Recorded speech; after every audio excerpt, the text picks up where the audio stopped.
Hello friends, welcome to Vikas education world. आज हम लोग मैथ की सीरीज में चैप्टर नंबर सिस्टम चैप्टर है आपका नंबर सिस्टम संख्या पद्धति की तीसरी क्लास को लेकर आए हैं। आज की क्लास में हम लोग डिस्कस करेंगे गुणनखंड, जिनको हम कहते हैं फैक्टर। गुणनखंड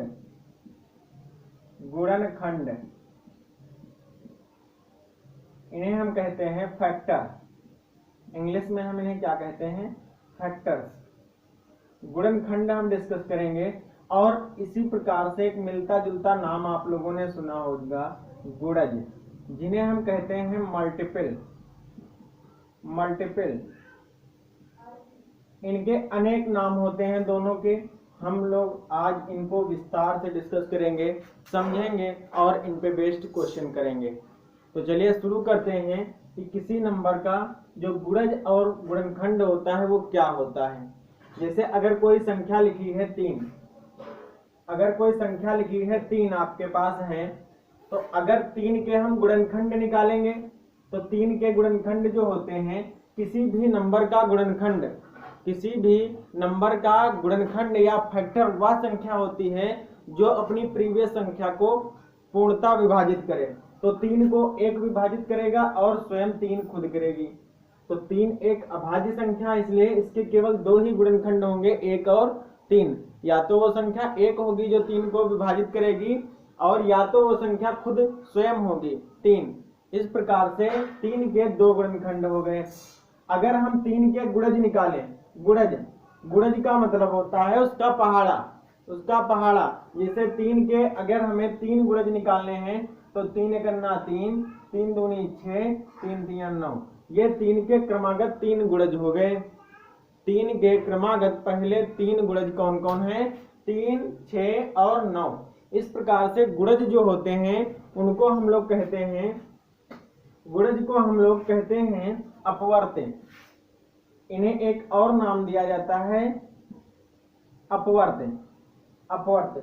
हालांकि ये चैप्टर आपका लासा और मासा का है टॉपिक, लेकिन इसका जो रोल है वो नंबर सिस्टम में भी बहुत अधिक है, इसलिए हम इस टॉपिक को यहाँ नंबर सिस्टम की क्लास में डिस्कस कर रहे हैं। अब गुणज को अपवर्त्य कहा जाता है, तो गुणनखंड का भी एक नाम होता है, जिसे हम हिंदी में कहते हैं अपवर्तक। क्या कहते हैं? अपवर्तक। गुणनखंड को हिंदी में और एक नाम से जाना जाता है, जिसे हम कहते हैं अपवर्तक। और गुणज को किस नाम से जाना जाता है? अपवर्त्य नाम से। अब आप लोगों ने सुना होगा सार्वगुणज। सार्वगुणज क्या होते हैं? सार्वगुणज भाई क्या होते हैं? अगर कोई दो नंबर हैं, जैसे मान लें हम 5 और 3, कोई 2 नंबर है 5 और 3। अगर कहा जाए कि 5 और 3 का सबसे छोटा सार्वगुणज क्या होगा? देखिए, सार्वगुणज एक ऐसी संख्या होती है जो दी गई दोनों या 2 से अधिक भी संख्याएं हो सकती हैं, उनमें से प्रत्येक संख्या से वो पूर्णतया विभाजित हो, तो वह संख्या कहलाती है आपका सार्वगुणज। और सार्वगुणज को एक दूसरे नाम से भी हम लोग जानते हैं, जिसे कहते हैं सार्वगुणज या समापवर्त्य। क्या हम लोग कहते हैं इसे? समापवर्त्य। सार्वगुणज को हम लोग समापवर्त्य भी कहते हैं। अब देखिए, जिसे 5 है और दूसरी संख्या आपकी 3 है, 5 है और 3 है, तो 5 के जब हम गुणज निकालेंगे तो 5 के गुणज क्या हो जाएंगे? देखिए, 5 के गुणज क्या हो जाएंगे? 5 एकन्ना 5, 5 दूनी 10, 5 तिया 15, 5 चक्कू 20, 5 25।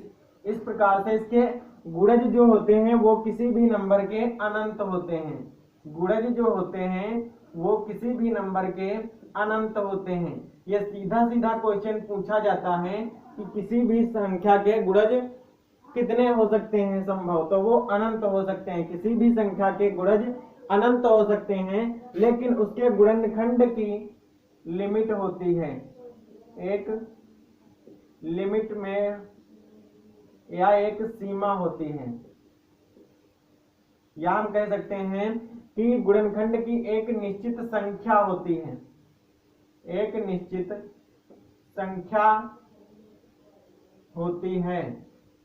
कहने का अर्थ है कि किसी भी नंबर के गुणनखंडों की एक निश्चित संख्या होती है, उससे ज्यादा गुणनखंड नहीं हो सकते हैं, लेकिन गुणजों की संख्या उसकी अनंत होती है। जैसे अगर हम 3 के गुणज निकालने लगे तो 3 का पहाड़ा पढ़ेंगे, फिर 3 में मल्टीप्लाई करके हम नंबरों की आगे उसके गुणज निकालते चले जाएंगे मल्टीपल। 3 में अगर हम 1 लाख से गुणा कर देंगे तो उसका एक गुणज बन जाएगा 3 लाख, इसी प्रकार से 10 लाख, इसी प्रकार से करोड़, इसी प्रकार से अनंत तक इसके मल्टीपल हम लोग निकालते चले जाएंगे। इसकी कोई सीमा नहीं होती है, इसकी कोई निश्चित संख्या नहीं होती है, जबकि गुणनखंड की एक निश्चित संख्या होती है। यहां तक की बात सबको लगभग क्लियर हो गई होगी कि गुणनखंड क्या होते हैं। गुणनखंड ऐसे नंबर होते हैं जो प्रीवियस संख्या को हमारा विभाजित कर दें तो वो उस संख्या के गुणनखंड कहलाते हैं। एक जो होता है, एक यूनिवर्सल फैक्टर होता है, ये सभी संख्याओं का एक गुणनखंड जरूर होता है, और एक जो स्वयं संख्या होती है खुद, वह भी एक आपका गुणनखंड हर हालत में हर संख्या की होती है।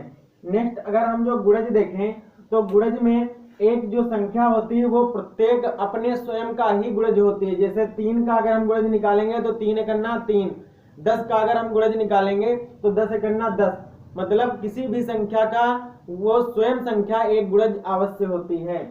और गुणज को हम लोग दूसरे नाम अपवर्त से जानते हैं और गुणनखंड को दूसरे नाम अपवर्तक से जानते हैं। नेक्स्ट आता है सार्वगुणज या समापवर्त। तो किसी संख्या, किन्हीं दो संख्याओं या दो से अधिक संख्याओं के सार्वगुणज या सार्वगुणनखंड देखे क्या होते हैं। जैसे 5 के गुणज हमने ये लिखे हैं, अब अगर हम 3 के गुणज लिखेंगे तो 3 के गुणज क्या हो जाएंगे, 3 एकन्ना 3, 3 दूनी 6, 3 तिया 9, 3 चक्कू 12, 3 पचे 15, 3 छाक 18, 3 सते 21, इस प्रकार से लिखते चले जाएंगे। इसके भी अनंत गुणज होंगे, इसके भी अनंत गुणज होंगे। अब हमें बताना है 5 और 3 का सार्वगुणज, 5 और 3 का सार्वगुणज हमें बताने हैं। तो देखिए 5 और 3 का सार्वगुणज जो होगा वो आपका ऐसा नंबर होगा जो दोनों से डिवाइड हो रहा होगा, जो दोनों से पूर्णतः विभाजित हो रहा होगा। तो 5 में देखिए एक इसका गुणज आया है 5 तिया 15, और इसी प्रकार से 3 में एक गुणज आया है 3 पचे 15। तो ये आपका जो होता है, ये आपका जो होता है 15 दोनों में मिल रहा है, इसलिए 15 इसका सबसे छोटा सार्वगुणज हो जाएगा, सबसे छोटा सार्वगुणज हो जाएगा। इस प्रकार से इसके और भी होंगे, लेकिन ये सबसे छोटा सार्वगुणज आपका इंपॉर्टेंट होता है। इसी को हम कहते हैं, सबसे छोटे सार्वगुणज को हम लोग कहते हैं सबसे छोटा सार्वगुणज आपका होता है लघुत्तम समापवर्त। इसी को हम कहते हैं लघुत्तम समापवर्त या समापवर्त, या हम इसे कहते हैं लासा। अब आप लोगों को क्लियर हुआ होगा कि लासा क्या होता है। ये टॉपिक आपका लासा मासा का ही है, लेकिन इसका रोल आपके नंबर सिस्टम में भी है, इसलिए हम इस टॉपिक को यहाँ पर डिस्कस कर रहे हैं। अब आप लोग समझ गए होंगे कि 5 और 3 का सार्वगुणज 15 है, आगे और भी हैं, लेकिन सबसे छोटा सार्वगुणज जो होगा वो हमारे लिए इंपॉर्टेंट होगा, क्योंकि सबसे छोटे सार्वगुणज को हम कहते हैं लघुत्तम समापवर्त। लघुत्तम माने छोटे से छोटा और समापवर्त माने उसका गुणज, सम अपवर्त जो बराबर हो दोनों में। अब हम लोग आएंगे गुणनखंड पर। अभी तक हमने देखा गुणज क्या होते हैं, सार्वगुणज क्या होते हैं, और गुणज की प्रॉपर्टी क्या होती हैं, और गुणज की एक संख्या कितनी होती है। तो गुणज की अनंत संख्याएं होती हैं, किसी भी संख्या के गुणज अनंत होते हैं, और जो किसी भी संख्या का गुणज होता है वो आपका उस संख्या के बराबर या उससे बड़ा होता है। गुणज जो होते हैं वो आपके उस संख्या के या तो बराबर होते हैं या उससे बड़े होते हैं, लेकिन गुणनखंड जो होते हैं वो आपके या तो वही संख्या होगी और या तो 1 होगा या उससे छोटे होंगे सभी गुणनखंड। और गुणनखंड की एक निश्चित सीमा होती है, एक निश्चित संख्या होती है, किसी भी संख्या के गुणनखंडों की एक निश्चित संख्या होती है, जबकि गुणजों की संख्या अनंत होती है, गुणजों की संख्या अनंत होती है।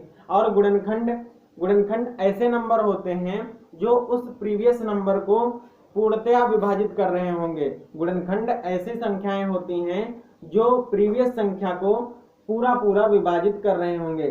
तो देखिए इसी का एक होता है सार्वगुणनखंड। सार्वगुणनखंड हम लोग सार्वगुणनखंड देखेंगे। सार्वगुणनखंड क्या होते हैं, या इसी का दूसरा नाम होता है समअपवर्तक। समअपवर्तक क्या होते हैं या सार्वगुणनखंड क्या होता है। इसे हम लोग अगर देखें तो अगर कोई नंबर हम ले लें 9,18, सार्वगुणनखंड कोई भी कम से कम 2 नंबर का हम लोग निकाल सकते हैं। 2 नंबर से अधिक भी हो सकते हैं नंबर, लेकिन कम से कम 2 नंबर जरूर होंगे जिनके हमें सार्वगुणनखंड निकालने होंगे। देखिए 9 के अगर हम गुणनखंड करेंगे तो 9 के गुणनखंड देखिए क्या हो जाएंगे। 9 के गुणनखंड हो जाएंगे आपका 1 तो होगा ही, 2 नहीं होगा, 3 होगा, 3 के बाद 4 नहीं, 5 नहीं, 6 नहीं, 7 नहीं, 8 नहीं, और आपका हो जाएगा 9।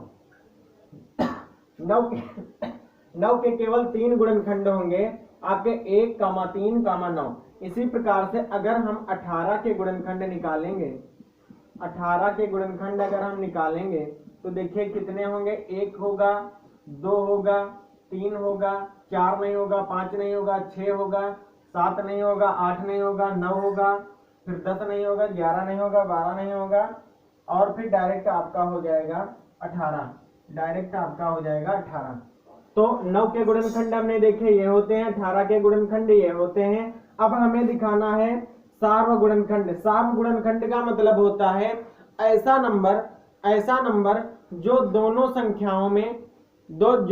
संख्याओं के गुणनखंडों में कॉमन हो, या हम कह सकते हैं कि ऐसा नंबर हमें दिखाना है, ढूंढना है जो हमें हमारी दोनों संख्याओं को पूर्णतः विभाजित करे। तो देखिए यहाँ पे एक नंबर कॉमन आपको दिख रहा होगा दोनों के गुणनखंड में 3। एक नंबर कॉमन दिख रहा है 3, एक नंबर कॉमन दिख रहा है 3, और दूसरा नंबर कॉमन दिख रहा है आपका 9। दूसरा नंबर आपका कॉमन दिख रहा है 9। तो 3 और 9, तो हम यहाँ कह सकते हैं 9,18 के सार्वगुणनखंड, 9,18 के सार्वगुणनखंड कितने हो जाएंगे। 3,9। 3,9 इनके 2 सार्वगुणनखंड होंगे 3,9।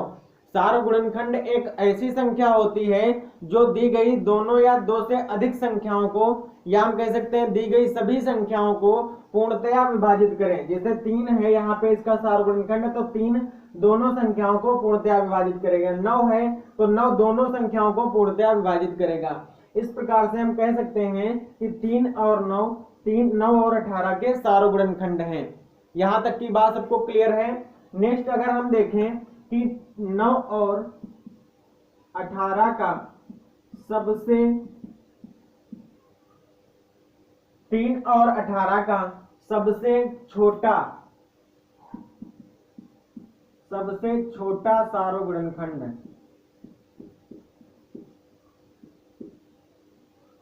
सबसे छोटा सार्वगुणनखंड क्या हो जाएगा आपका 3। सबसे छोटा सार्वगुणनखंड है आपका 3। अगर हम यहीं पे कहें 9 और 18 का सबसे बड़ा सार्वगुणनखंड क्या आया है 9। सबसे बड़ा सार्वगुणनखंड क्या आया है 9। तो इसी को हम कहते हैं महत्तम समापवर्तक। इसी को हम क्या कहते हैं, महत्तम समापवर्तक, या हम कहें इसे क्या कहते हैं मासा। इसे ही हम कहते हैं मासा। तो देखें कोई भी 2 या 2 से अधिक नंबरों का मासा क्या होता है, वह सबसे बड़े से बड़ा महत्तम सार्वगुणनखंड होता है जो दोनों संख्याओं को पूर्णतया विभाजित कर दे। तो ऐसी संख्या को हम उन दोनों या 2 से अधिक संख्याओं का महत्तम समापवर्तक, यहाँ पे क्या होता है महत्तम समापवर्तक कहते हैं, या हिंदी में अगर हम इसे शॉर्ट फॉर्म में कहेंगे तो मासा कहते हैं। अब हम लोग देखेंगे गुणनखंड में अभाज्य गुणनखंड। अभाज्य गुणन, अब हम लोग देखेंगे गुणनखंडों की संख्या, किसी भी नंबर के गुणनखंडों की संख्या, किसी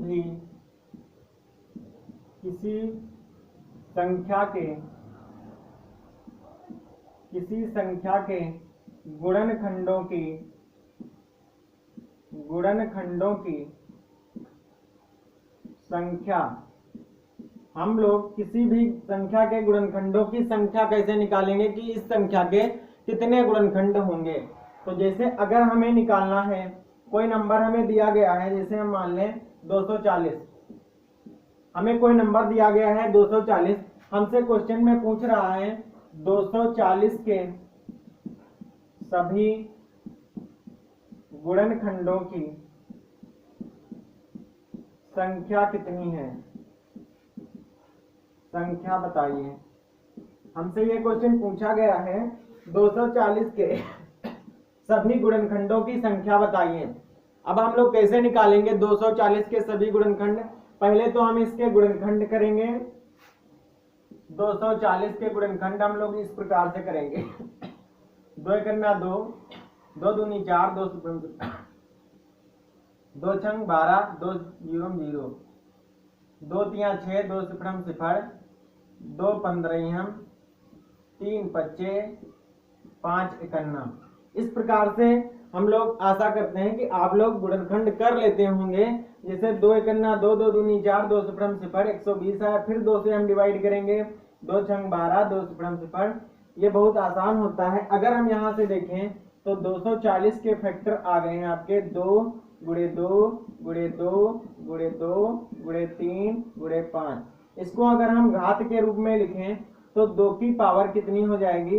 ये आपके आए हैं अभाज्य गुणनखंड, ये आपके क्या आए हैं? अभाज्य संख्याओं के रूप में हमने इसको तोड़ लिया है। तो 2 की पावर देखें कितनी लगेगी? 1 2 3 4, तो 2 की पावर लगेगी 4, 3 की पावर 1 और 5 की पावर क्या है? 1। इस प्रकार से हमने इसे अभाज्य गुणनखंडों के रूप में तोड़ लिया। अब हमें निकालना है कि इसके टोटल जो गुणनखंड होंगे वो कितने होंगे। तो अगर इसका फार्मूला एक होता है, इसका फार्मूला होता है कि किसी भी संख्या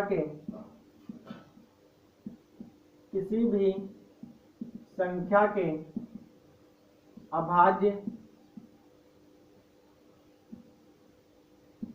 अभाज्य गुणनखंड यदि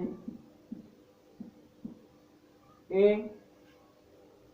की पावर p इंटू b की power q into r c की पावर r हो।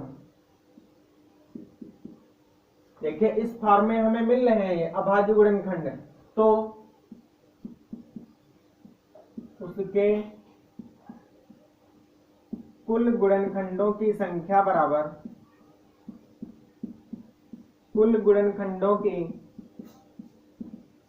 बराबर क्या हो जाएगी? आपकी कुल गुणनखंडों की संख्या हो जाएगी p+1 into q+1 into r+1। ये आपका फार्मूला होता है, या हम कहें कि ये आपका ट्रिक है। ये आपका ट्रिक है कि किसी भी संख्या के अभाज्य गुणनखंड यदि इस प्रकार से हों, a की पावर p इंटू b की पावर q इंटू c की पावर r, इसमें और भी हो सकते हैं। जैसे यहाँ पे 3 निकले हैं, अगर किसी संख्या में 4 अभाज्य संख्याएं निकल आई, जैसे यहाँ पे 7 भी आ जाए, 8 4 वो भी आ जाए, तो इस प्रकार से जितनी भी संख्याएं होंगी उस प्रकार से हम a b c d e इस तरह से मानते चले जाएंगे और उनके ऊपर p q r s क्रमशः हम पावर लगाते चले जाएंगे। तो अगर इस प्रकार से हम फॉर्मेट इसका पा जाते हैं तो उसके कुल गुणनखंडों की संख्या कुछ ये होगी, p+1 into q+1 into r+1। अगर हम इस 240 के निकालेंगे, 240 के कुल गुणनखंडों की संख्या बराबर 240 के कुल गुणनखंडों की संख्या बराबर, अगर हम यहां से निकालेंगे तो a की पावर p की जगह पे यहाँ पे क्या लिखा है? 4, तो 4+1 हम लोग कर लेंगे, 4+1 कर लेंगे इंटू b b की पावर q, q की जगह पर यहाँ कितना लिखा है 1, तो 1 में हम 1 और ऐड करेंगे, q प्लस 1 हो जाएगा, इंटू c की पावर, c की जगह यहाँ पे कितना है 5, 5 की जगह 5 की पावर है r की जगह पर यहाँ पे कितना है 1, 1 प्लस 1 कर लेंगे, r प्लस 1 हो जाएगा। अब इन दोनों को इनको हम सॉल्व कर लेंगे, 4 1 5 गुणे 1 1 2 गुणे 1 1 2, इस प्रकार से हम इसकी मल्टीप्लाई कर लेंगे, तो 5 दूनी 10, 10 दूनी 20, तो इसके टोटल फैक्टर्स की संख्या कितनी हो जाएगी 20। टोटल गुणनखंडों की संख्या कितनी हो जाएगी 20। तो इस प्रकार से हम लोगों ने देखा कि किसी भी संख्या के गुणनखंडों की संख्या कैसे निकाली जाती है। p प्लस 1 अगर इस फॉर्मेट में हमने उसके अभाज्य गुणनखंडों के रूप में तोड़ लिया है, तो p plus 1 into Q plus 1 into R plus 1 करके हम लोग उसके गुणनखंडों की संख्या निकाल सकते हैं।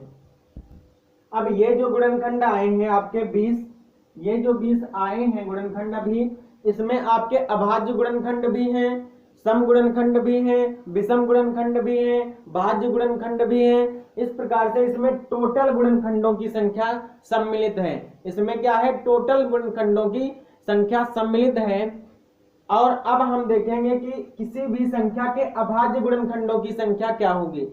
अगर ये जो गुणनखंडों की संख्या आई है, इसमें आपके भाज्य, अभाज्य, सम, विषम, ये 4 प्रकार के गुणनखंड शामिल हैं। अब हम इनको अलग अलग देखेंगे कि किसी भी संख्या के अभाज्य गुणनखंडों की संख्या हम लोग कैसे निकालेंगे, किसी भी संख्या के सम गुणनखंडों की संख्या कैसे निकालेंगे, किसी भी संख्या के विषम गुणनखंडों की संख्या कैसे निकालेंगे, किसी भी संख्या के सम गुणनखंडों का योग कैसे निकालेंगे, किसी भी संख्या के विषम गुणनखंडों का योग कैसे निकालेंगे, किसी भी संख्या के गुणनखंडों का योग कैसे निकालेंगे।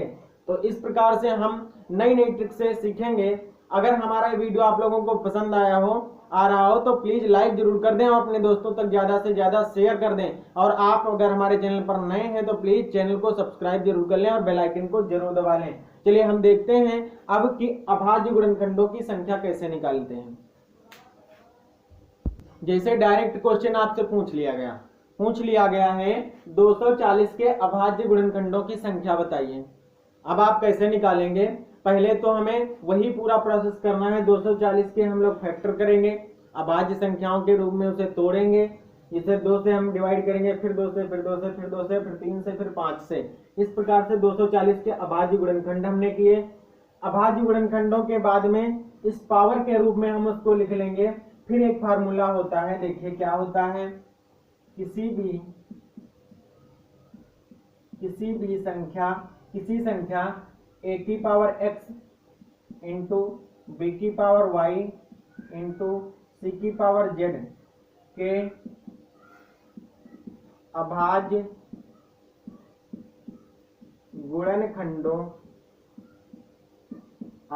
गुणनखंडों की संख्या।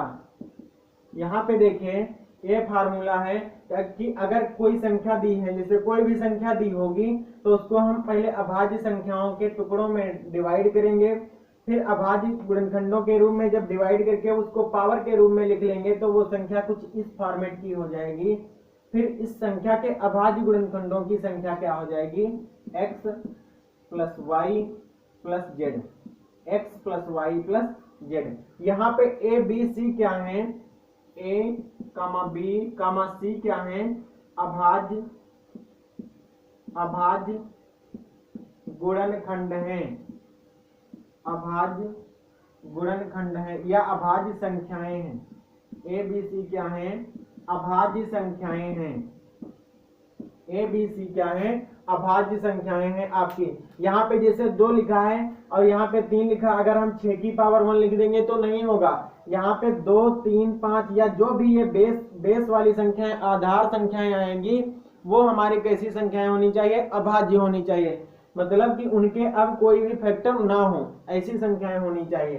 तो देखिए अगर हम इसके अभाज्य 240 के अभाज्य गुणनखंडों की संख्या निकालेंगे, 240 के अभाज्य गुणनखंडों की संख्या बराबर कितनी हो जाएगी। यहाँ पे देखिए ए की पावर एक्स की जगह क्या लिखा है 2 की पावर 4, तो x की जगह यहाँ पे क्या लिखा है 4, तो 4 हो जाएगा, प्लस b की पावर y 3 की पावर 1 लिखा है, तो यहाँ पे y की जगह पर क्या लिखा है 1, तो 4 + 1 हो जाएगा। इसी प्रकार से c की पावर z की जगह क्या लिखा है 5 की पावर 1, तो z की जगह पर यहाँ पे क्या है 1। अगर हम इन तीनों को ऐड कर लेंगे तो 4 और 1 5 और 1 6। तो अभी हमने देखा था 240 के अभाज्य गुणनखंड वो कुल गुणनखंडों की संख्या कितनी आई थी 20, कुल गुणनखंडों की संख्या आई थी 20, और उन कुल गुणनखंडों की संख्या में अभाज्य गुणनखंड हमारे कितने होंगे 6, अभाज्य गुणनखंड कितने होंगे 6। अगर हम इसी में कहें कि हमसे क्वेश्चन पूछ लिया गया कि 240 के कुल सम गुणनखंडों की संख्या बताइए। अभी तक हमने देखा कुल गुणनखंडों की संख्या, अभाज्य गुणनखंडों की संख्या। अगर यहीं पे वो हमसे पूछ ले 240 के सम गुणनखंडों की संख्या बताइए। नेक्स्ट कॉन्सेप्ट है 240 के सम गुणनखंडों की संख्या बताइए। तो हम लोग कैसे करेंगे देखिए, ये आप लोग फार्मूला नोट कर लीजिए, ये आपकी ट्रिक कहें चाहे फार्मूला कहें। कॉन्सेप्ट ये है कि a की पावर x, b की पावर y, c की पावर z के अभाज्य गुणनखंडों की संख्या x + y + z होती है। यहाँ पे अगर डिजिट बढ़ जाती है c की जगह और आगे हो जाता है d की पावर हम y कुछ भी मान सकते हैं। इस प्रकार से हम उसकी पावर को ऐड कर लेंगे, अभाज्य गुणनखंडों के अभाज्य संख्याओं की पावर को ऐड कर लेंगे, वही उसके अभाज्य गुणनखंड होंगे। हम नेक्स्ट कॉन्सेप्ट देखेंगे सम गुणनखंडों की संख्या निकालना। देखिए सम गुणनखंडों की संख्या हम लोग कैसे निकालेंगे।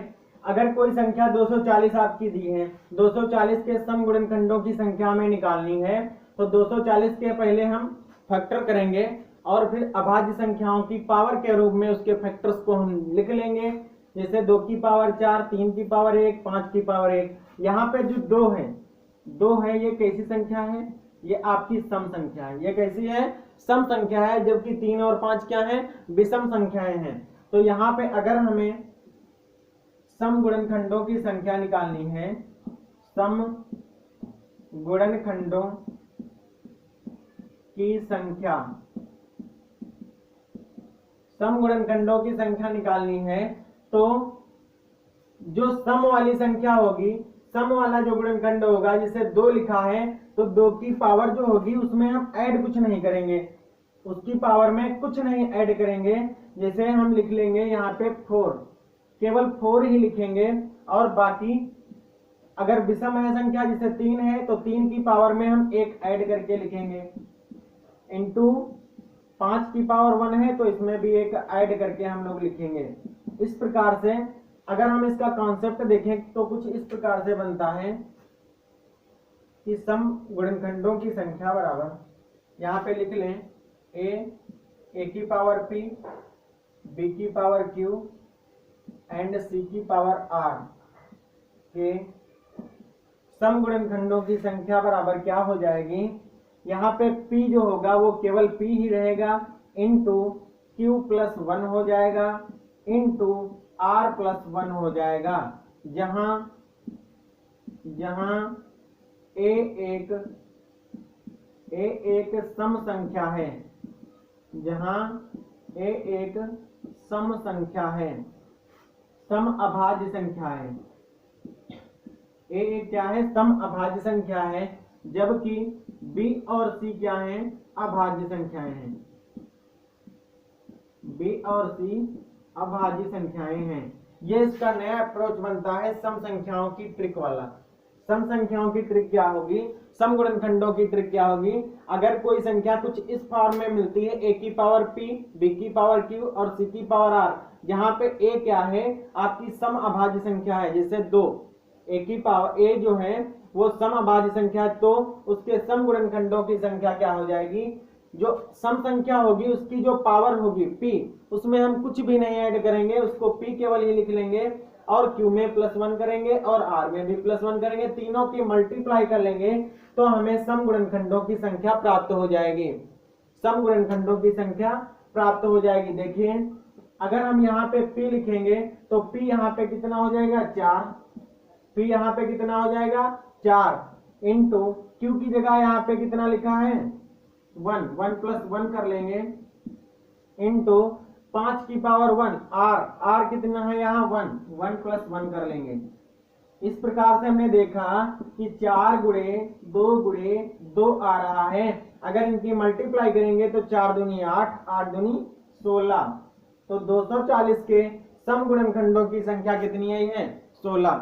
240 के समगुणनखंडों की संख्या कितनी आई है 16। ये आपके इसके समगुणनखंड होंगे जो 2 से डिविजिबल होंगे। नेक्स्ट कॉन्सेप्ट हम देखेंगे कि किसी भी संख्या के विषम गुणनखंडों की संख्या निकालना। किसी भी संख्या के विषम गुणनखंडों की संख्या निकालना। अभी तक हमने देखा है किसी भी संख्या के कुल गुणनखंडों की संख्या निकालना, किसी भी संख्या के अभाज्य गुणनखंडों की संख्या निकालना, किसी भी संख्या के सम गुणनखंडों की संख्या निकालना, और अब हम लोग देखेंगे किसी भी संख्या के विषम गुणनखंडों की संख्या निकालना। ये आपका अप्रोच है, ये आप लोग लिख लीजिए, ये सम गुणनखंडों की संख्या का। अब हम लोग देखेंगे विषम गुणनखंडों की संख्या निकालना। देखिए कैसे निकालेंगे। देखिए जब हमें किसी भी संख्या के विषम गुणनखंड निकालने हो, किसी भी संख्या के विषम गुणनखंड निकालने हो, जैसे आपकी संख्या लिखी है, किसी संख्या a की पावर x, a की पावर p इंटू b की पावर q इंटू c की पावर r के विषम गुणनखंडों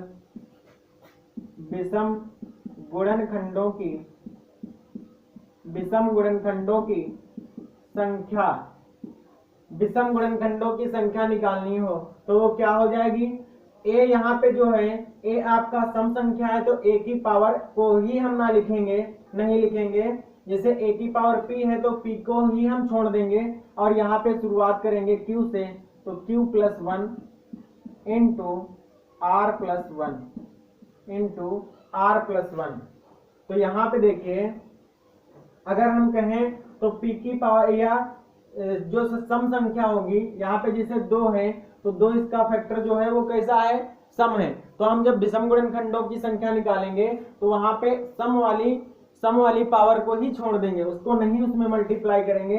यहाँ पे हम लिख देंगे जहां a क्या है, एक सम अभाज्य संख्या है, a क्या है सम अभाज्य संख्या है, और b, c क्या है अभाज्य संख्याएं हैं, b और c क्या है अभाज्य संख्याएं हैं।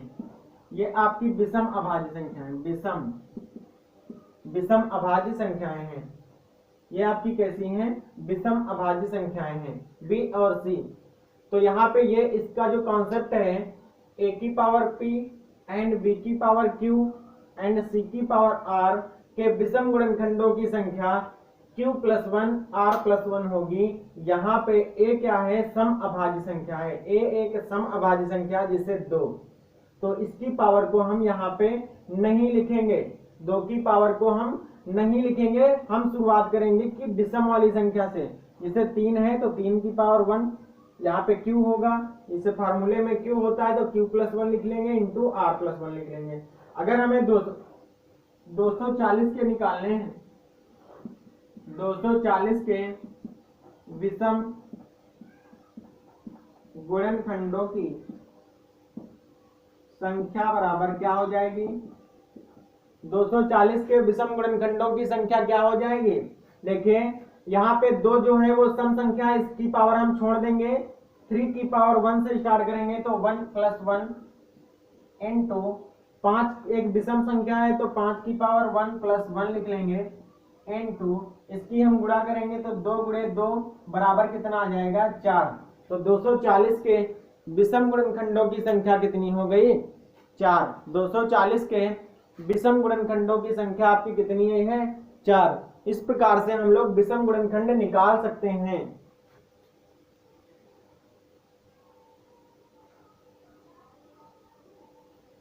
आई होप कि आप लोगों की समझ में आ गया होगा कि किसी भी संख्या के विषम गुणनखंडों की संख्या कैसे निकालते हैं।